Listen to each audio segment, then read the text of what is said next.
Hello, everyone. This is Adam Shoemaker, rector here at St. Stephen's Episcopal Church in Charleston, welcoming you to this second installment of our Summer Faith and Film series.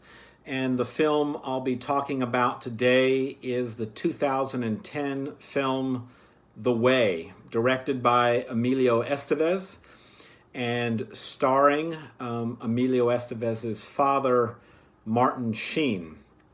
I love this film and believe that it is a wonderful example of what pilgrimage is all about, what Christian pilgrimage is all about. And I'd like to highlight a few different aspects of what it means to be on pilgrimage as I discuss some of the aspects of this film. And the first thing that this film reminds us is that to be on pilgrimage is to be on a very personal journey. And the main character in this film, Tom, who is an eye doctor, begins this pilgrimage in the name of his recently deceased son, Daniel, who had begun the Camino de Santiago, which is a very long journey on foot, beginning in France, all the way to the northwest of Spain, to the city of Santiago de Compostela. And Tom gets word that his son, Daniel, has died on the Camino, just one day into the walk. And he decides to take his son's belongings and to continue this journey. And as he walks along the way, to scatter his son's ashes on the path. And throughout the film, he keeps seeing his son in different people, hanging out with him in different places. And so as he walks along, it's very clear how personal the experience is for him. And as he walks, he befriends a couple of other pilgrims, Sarah, Jack, and Just. And each of these pilgrims are also walking the Camino for very personal reasons. Sarah is a Canadian who has just gone through a divorce and gotten out of an abusive relationship. She is a smoker and keeps claiming that she is going to give up smoking at the end of the Camino. But I think what becomes apparent is that this journey is much bigger than that for her. Jack is an Irish writer who is a travel writer, but is in some sense grieving the fact that he has not become the great novelist that he always dreamed that he would be. He is walking the Camino, interviewing other pilgrims about their experience. But again, it is clear that the journey is much bigger than that for him as well. And Just is an overweight Dutchman who is trying to lose weight, but as he walks along the way, it's clear he's also trying to deal with a lot of his own self-doubt and perhaps even self-loathing. And these pilgrims meet one another and become very close as they walk along. And that's the second thing I want to say about what a pilgrimage really invites us into. Because a pilgrimage, while it is a very personal journey, is something that ultimately draws us closer to God and closer to our neighbor. That draws us to the transcendent reality of God as well as the immanent reality of the people around us. And though Tom begins walking the Camino for very personal reasons, and clearly is not in it to make friends, he finds himself drawn in to very meaningful relationships with Jack, Sarah, and Eustace.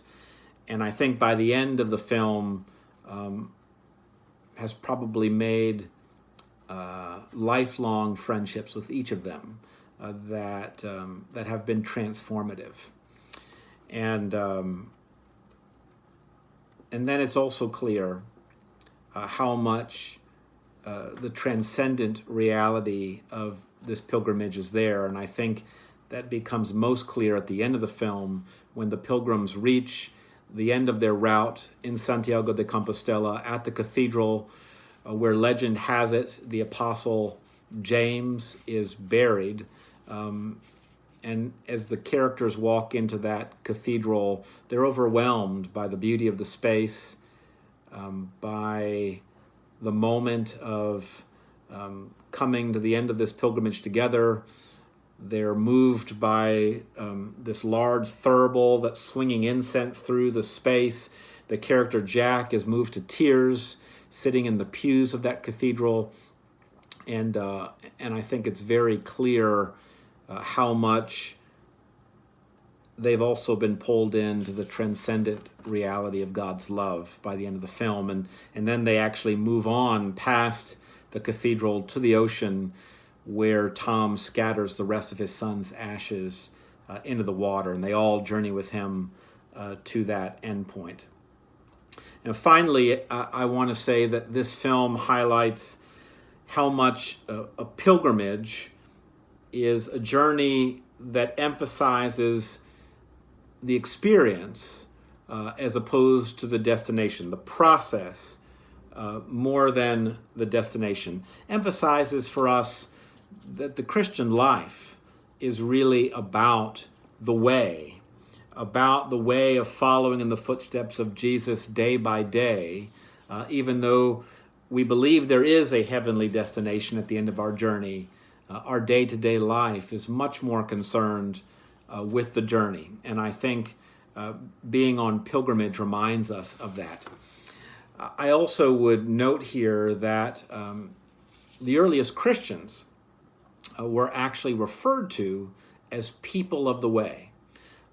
There's evidence in the Bible of this, that is what the early followers of Jesus were called, people of the way, which reminds us that Christianity at its core is not so much about an institution as it is about a journey that we commit ourselves to, a practice, a discipline.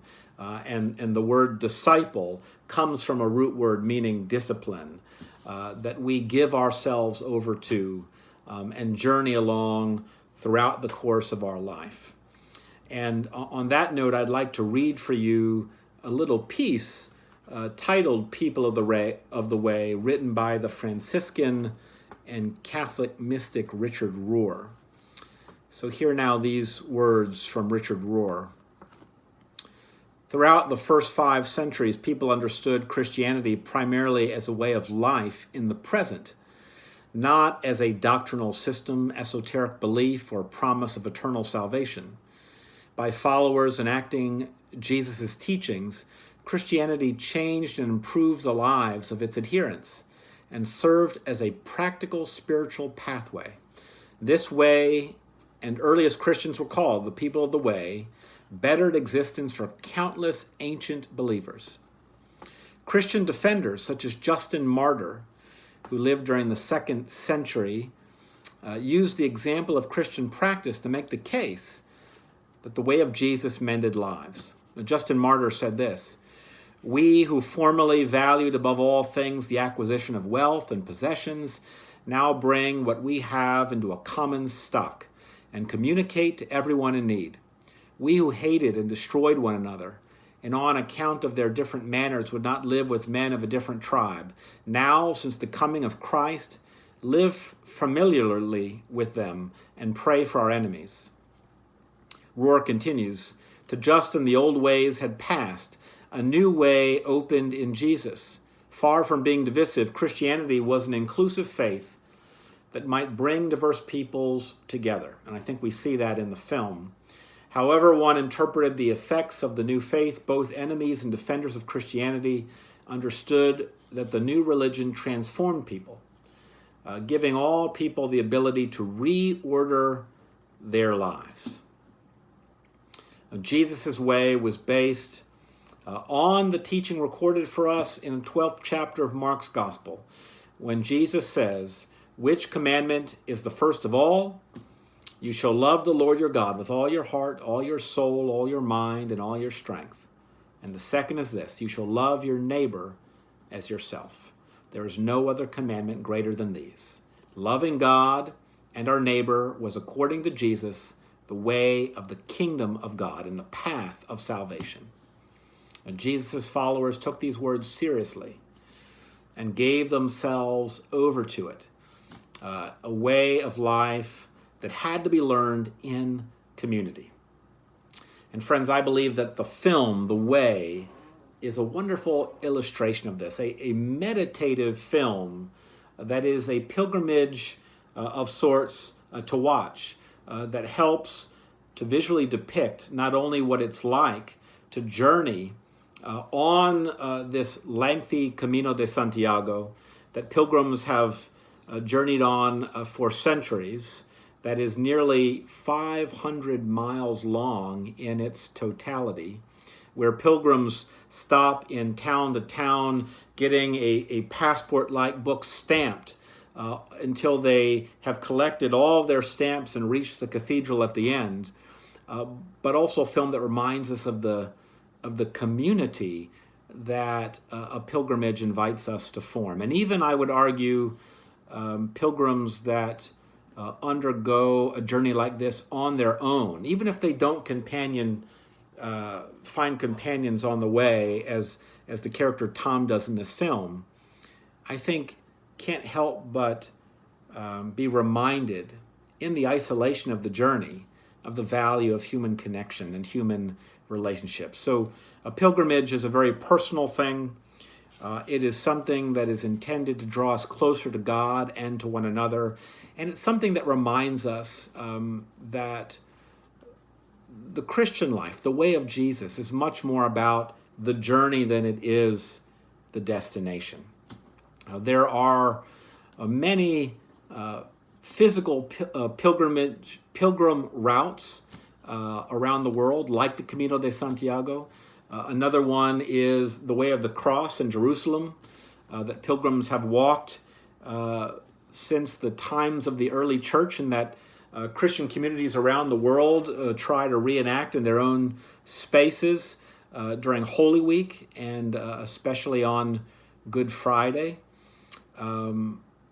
But a pilgrimage is also something, I would argue, that can be done even in this strange time, even in this time of quarantine, even in this time in which we find ourselves having to shelter in place. You know, I was speaking recently with a friend and mentor about how sometimes life in quarantine frustrates me, how it makes me feel hemmed in, almost claustrophobic, that I can't go out and do the things that I'm used to doing. And this mentor of mine told me that sometimes when we can't go out, the answer is to journey inward. And I believe deeply that the Christian tradition teaches us that we can be pilgrims in our own mind and heart, even in our own home, as we say our prayers, as we meditate on the Holy Bible, as we use tools like icons or Anglican prayer beads, our version of the Catholic Rosary, that can help us to turn a prayerful word or phrase or passage of Scripture over and over inside of ourselves, that can help us draw closer to God and closer to our neighbor. And so I would encourage you, even in this time of quarantine, to find ways to continue to be on pilgrimage. to be on pilgrimage in prayer with God, and to remember the bonds that unite us, even in this strange time when we have to be apart. And stay tuned for opportunities when we can travel again to maybe join me on a physical pilgrimage. There are many examples, even contemporary examples, like racial justice pilgrimages I'm aware of, where people travel to places like Birmingham and Montgomery and Alabama, places significant to the civil rights movement that have been made holy by civil rights icons like Martin Luther King, or pilgrimages to the Holy Land or to the Camino itself. I would love one day to plan some physical pilgrimage experiences and would love for some of you to join me in that. But in the meantime, be a pilgrim in prayer and remember the words of the psalmist, "Blessed is the one who walks in the pilgrim's way." I hope you enjoyed this film, The Way, as much as I do every time I see it. And stay tuned for information on the next film that I'll be looking at. We'll post that shortly in our e-newsletter and on social media. And I'll be back in a couple of weeks to comment on another film. In the meantime, stay safe, be well, and see you at the movies.